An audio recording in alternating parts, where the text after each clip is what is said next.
सुर्खियों में।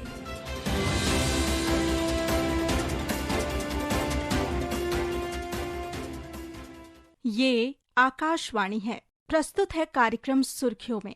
इसके अंतर्गत सुनिए वैश्विक व्यापार और सहयोग को बढ़ावा देने में भारत मध्य पूर्व यूरोपीय आर्थिक गलियारे की भूमिका पर चर्चा। इसमें भाग ले रहे हैं जवाहरलाल नेहरू विश्वविद्यालय में सेंटर फॉर यूरोपियन स्टडीज के प्रोफेसर गुलशन सचदेवा और पत्रकार विशाल दहिया।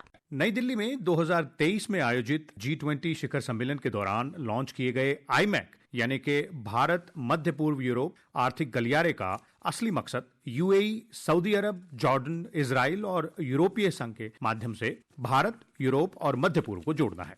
इससे व्यापार के लिए तो संबंध बेहतर बनेंगे ही, साथ क्षेत्रीय स्थिरता और समुद्री सुरक्षा भी आएगी। इस गलियारे का महत्व क्या है और ये वैश्विक व्यापार और सहयोग को किस तरह से एक नया रूप देगा, इसके बारे में विस्तार से चर्चा के लिए आज हमारे साथ जुड़ रहे हैं जेएनयू के यूरोपियन अध्ययन केंद्र के प्रोफेसर गुलशन सचदेवा। प्रोफेसर सचदेवा, स्वागत है आपका आकाशवाणी में। जी शुक्रिया। शुरुआत करते हैं अपने श्रोताओं के लिए थोड़ा सा और आसान इसको बनाने की कोशिश करते हुए ये समझने से शुरुआत करते हैं कि आखिरकार आईमैक जैसे जो इनिशिएटिव है, जो कॉरिडोर जिसकी हम बात कर रहे हैं, उसकी जरूरत महसूस क्यों हुई? देखिए, ज़रूरत इसलिए महसूस होती है और इसीलिए 2023 में जब G20 का सम्मेलन हुआ था जिसमें भारत की अध्यक्षता थी और उसी के साइडलाइंस में इसको अनाउंस किया गया था और उसमें काफ़ी बड़े नेता उसमें शामिल हुए थे। उसमें अमेरिका के राष्ट्रपति भी थे, यूरोपियन कमीशन के प्रेसिडेंट भी थी और साथ में जर्मनी, इटली और फ्रांस और सऊदी अरेबिया और यूएई के नेता भी थे।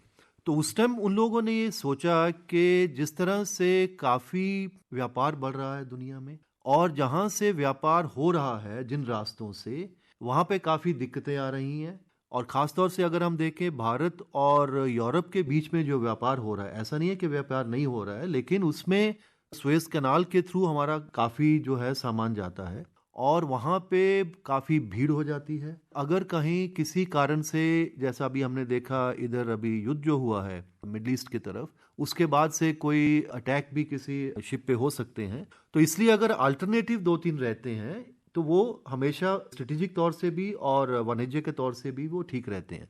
और दूसरी बात है कि अगर हम ऐसा कोई गलियारा बनाते हैं जिससे टाइम कम लगे और उसमें कॉस्ट अगर कम आती है फ्रेट की, तो वो भी उससे एफिशिएंसी बढ़ती है। लेकिन ये हम सिर्फ व्यापार की बात नहीं कर रहे। जो इस गलियारे की बात है उसमें के साथ जो वेस्ट एशिया के देश हैं, अभी वो काफ़ी वहाँ पे तेल और गैस के भंडार हैं जी। लेकिन वो उनको भी पता है कि वो हमेशा रहने वाले नहीं हैं।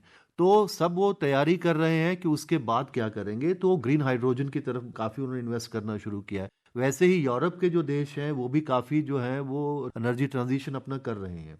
तो उनको लगता है कि जो आगे एनर्जी का जो आदान प्रदान होगा, जो नई एनर्जी पैदा की जाएगी आने वाले समय में, उसके लिए भी कोई नया गलियारा अगर हम तैयार करते हैं और अगर वो एफिशिएंट तैयार करते हैं तो उससे जो एनर्जी का कंजम्पशन भी कम होगा और वो डिकार्बनाइजेशन जो है वो भी पूरी दुनिया में उसका फायदा होगा। उसके अलावा इस गलियारे में अंडर सी केबल की भी बात करते हैं। पूरा जो हार्मोनाइजेशन है सारे देशों का, उनके जो कस्टम प्रोसीजर्स हैं, उनके जो भी व्यापार के और जो इनफैक्ट जो ड्राइविंग भी जो एक दूसरे में करते हैं, उसके सारे जो तौर तरीके हैं एक तरीके के हो जाते हैं। आने वाले समय में जो व्यापार करना काफ़ी सुविधाजनक हो जाता है, सस्ता हो जाता है और स्ट्रेटेजिकली आपको एक नया रास्ता मिल सकता है। इन कारणों से नए नए गलियारे हम खोजते हैं और ये एक बड़ा ट्रांसफॉर्मेटिव गलियारा है जिसमें एक मल्टी मॉडल ट्रांसपोर्ट है। मल्टी मॉडल ट्रांसपोर्ट का मतलब है कि एक तरह की ट्रांसपोर्ट नहीं चलेगी। यहाँ से यूएई तक हम पानी के जहाज में जाएंगे, उसके बाद रेलवे को यूज करेंगे, यूएई से सऊदी अरेबिया करने के बाद फिर इजराइल पहुंचने के बाद से वहां से फिर उसको माल को दोबारा से शिप में डाल के यूरोप के किसी बंदरगाह पे उसको ले जाएंगे।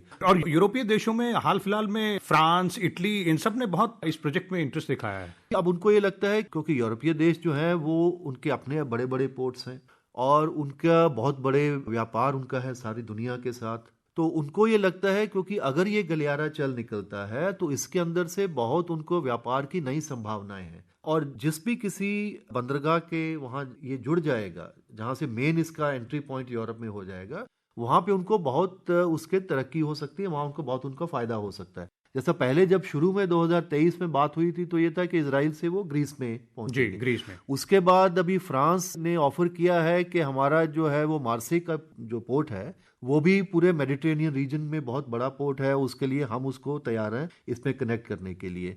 और इटली अपने आप को ऑफर कर रहा है कि हमारा जो त्रेस्ती का पोर्ट है वो एक बहुत बढ़िया पोर्ट है, और सिर्फ बहुत कुछ वहाँ पे ऑलरेडी उन्होंने तैयार कर रखा है, बहुत कुछ ऑलरेडी चल रहा है। उसका पूरा रेलवे नेटवर्क जो है वो दक्षिणी यूरोप और पूर्वी यूरोप के देशों के साथ बहुत अच्छी तरह से जुड़ा हुआ है। तो सभी देश जो हैं अपने आप को इसका एंट्री पॉइंट यूरोप में करने की कोशिश कर रहे हैं, और इसीलिए जो है इसमें टर्की को थोड़ी इसमें दिक्कत थी शुरू में, अभी भी है। उनको लगता है कि कोई भी कॉरिडोर बिना टर्की के हो नहीं सकता, क्योंकि हम ही जो है पूरा कनेक्टिंग पॉइंट है यूरोप और एशिया का। और इजिप्ट को भी थोड़ी इसमें दिक्कत थी, उनको लग रहा था कि हमारा एक कंपटीटर जो है, लेकिन इस तरह से ये अभी नई बात शुरू हुई है, तो इसलिए सबसे बातचीत करके सबको इसके साथ मिला के, क्योंकि अभी बहुत लंबा चलेगा जब तक ये पूरा इंप्लीमेंट होगा, 10-15 साल की बात हम कर रहे हैं, लेकिन इसमें इंटरेस्ट पहले से बहुत ज्यादा बढ़ गया है। ये भी है कि जब 2023 में इसको अनाउंस किया था, उसके तुरंत बाद जो है वो गाजा और इसराइल का जो युद्ध शुरू हो गया था, तो उसके बाद बात थोड़ी धीमी पड़ गई थी। लेकिन पिछले 3-4 महीने में इसके अंदर से फिर से दोबारा गर्माहट आई है। हमारे प्रधानमंत्री जब फ्रांस और अमेरिका गए थे तो वहां भी इसके बारे में खूब बातचीत हुई थी, और उसके बाद से फ्रांस और जर्मनी ने अपने स्पेशल आईमैक के लिए राजदूत उन्होंने नियुक्त कर दिए हैं कोऑर्डिनेट करने के लिए।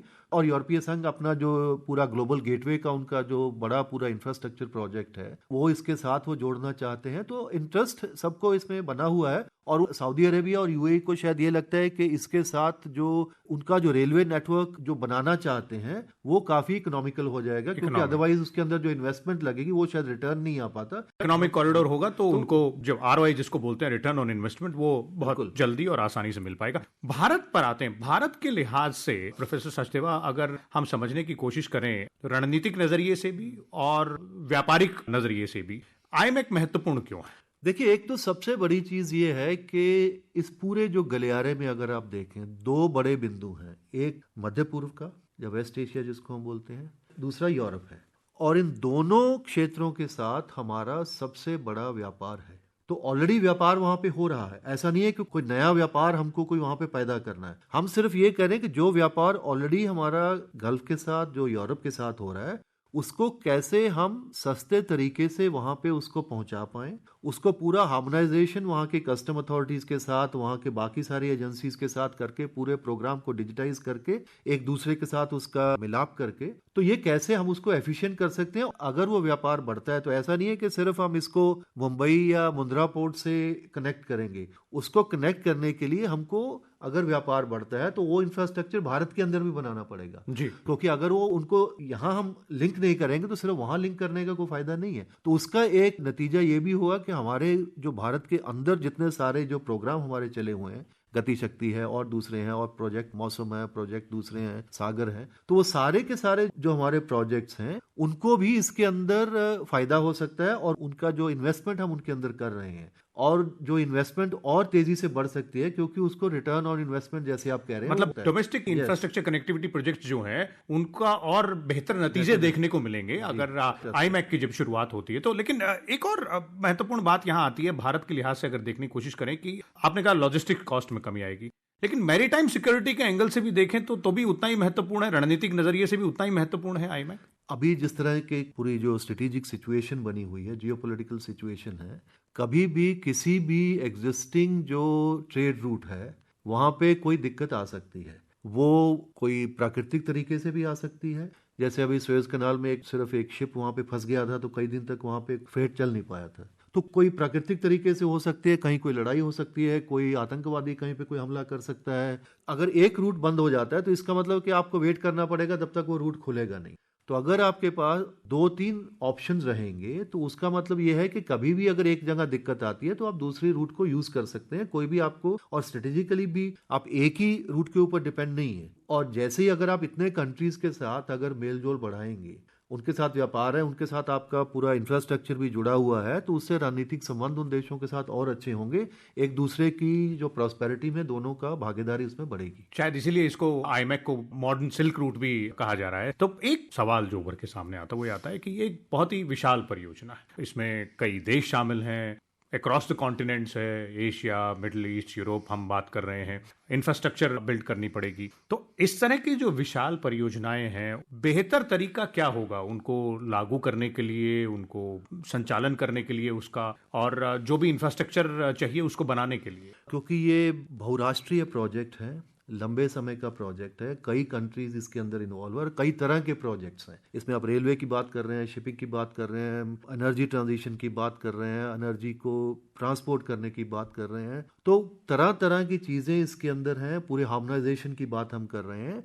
और जो एस्टिमेट लगाए गए हैं वो है कम से कम 500-600 बिलियन इसके अंदर खर्च हो सकता है। तो अभी रातों रात कोई 500 बिलियन 600 बिलियन कहीं भी इकट्ठा नहीं हो सकता है। तो इसका मतलब ये है कि आपको इसको टुकड़ों में इसको ब्रेक करना पड़ेगा, सोचना पड़ेगा कि ये 10 साल में अगर हमको प्रोजेक्ट करना है 500 बिलियन का, तो आने वाले 1 साल में कितना पैसा चाहिए, कहाँ पे प्रोजेक्ट को शुरू करते हैं, जहाँ सबसे इजी प्रोजेक्ट आप शुरू कर सकते हैं। जैसे भारत ने ऑलरेडी जो है अपना प्रोग्राम, भारत और यूएई की जो पोर्ट्स को उनको मॉडर्नाइजेशन करने का, उनको डिजिटाइज करने का, उनको कस्टम जो प्रोसीजर्स है उनको सरल करने का, रेगुलेटरी फ्रेमवर्क में पूरा उसको ऑलरेडी काम शुरू कर दिया है। मतलब एक हिस्सा इस पूरे बड़े प्रोजेक्ट का आपने वहां पे शुरू काम कर दिया है, जो सबसे क्रूशियल भारत के लिए अभी है। उसके बाद जो हमारी जो बड़ी पोर्ट्स हैं, जहां से इसको हम जोड़ना चाहते हैं, जैसे मुंद्रा पोर्ट से हैं या नवी मुंबई पोर्ट से या और किसी पोर्ट से, उन पोर्ट का आप एक्सपेंशन करना शुरू करिए। इसी तरीके से सऊदी अरेबिया ने जो उनको रेलवे प्रोजेक्ट बनाना है, उन्होंने उसका अनाउंस किया कि हम 20 बिलियन प्रोजेक्ट का जो फंडिंग है उसके लिए हम अवेलेबल कराएंगे। इस तरह से जो यूएई वाला हिस्सा है वो अपना उसके अंदर कुछ करेंगे, स्पेशल किस्म की फाइनेंसेस आपको करने पड़ेंगे। तो वो सारे इस तरह आईमेक बॉन्ड्स की बात कर रहे हैं। और ये भी है कि इसका अल्टीमेटली आपको, जैसे फ्रांस और उसने एनवॉय किया है, आपको कोई ना कोई इसका एक इम्प्लीमेंटेशन, कोई एजेंसी भी कहीं ना कहीं कोई बनानी पड़ेगी, कोई आपको सेक्रेटरीट बनाना पड़ेगा। अब कैसे बनाएंगे, अभी वो नहीं बना, अभी उसके बारे में सिर्फ बातचीत ही थोड़ी बहुत हो रही है। कौन बनाएगा, कैसा, कहाँ बनेगा, कौन उसका खर्चा भरेगा, तो वो सब चीजें होंगी। लेकिन ये धीरे धीरे अभी उसके बारे में, क्योंकि अभी पहले अनाउंस हुआ था, उसके बाद मोमेंटम ढीला पड़ गया। क्या कोई टाइमलाइन भी सेट की गई है किसी चीज को? ऐसी कोई टाइमलाइन नहीं है, लेकिन जब हमारे प्रधानमंत्री जब अमेरिका गए थे, तब वहां पे अगर आप देखें तो स्टेटमेंट के अंदर ये लिखा गया था कि 6 महीने के अंदर जितने कंट्रीज हैं वो सारे मिलेंगे हम लोग और इसके स्पेसिफिक प्रोजेक्ट्स को इम्प्लीमेंट करने की बातचीत करेंगे। और अभी जब वो इटली के विदेश मंत्री भारत में अभी थोड़े दिन पहले यहाँ पे आए थे, तो उन्होंने कहा था कि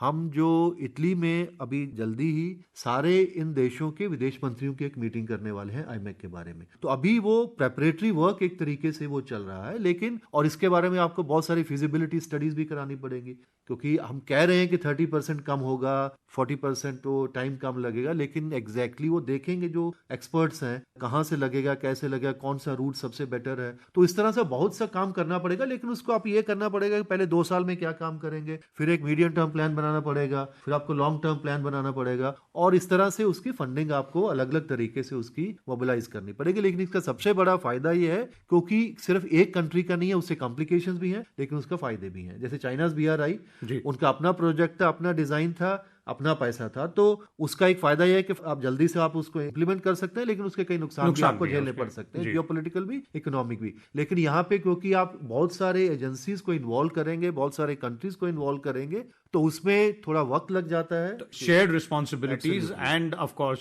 shared prosperity and results out there as well. यानी कि काफी महत्वपूर्ण प्रोजेक्ट आईमेक, और काफी सारी उम्मीदें और काफी सारा काम करना जरूरी बाकी है, लेकिन जो आपसी सहयोग है इस बहुराष्ट्रीय प्रोजेक्ट में जो देश शामिल हैं, उनके आपसी सहयोग के चलते उसको आसान बनाने की कोशिश जरूर की जा सकती है। प्रोफेसर सचदेवा, बहुत बहुत धन्यवाद आपका अपने विचार साझा करने के लिए आकाशवाणी के इस कार्यक्रम में। धन्यवाद।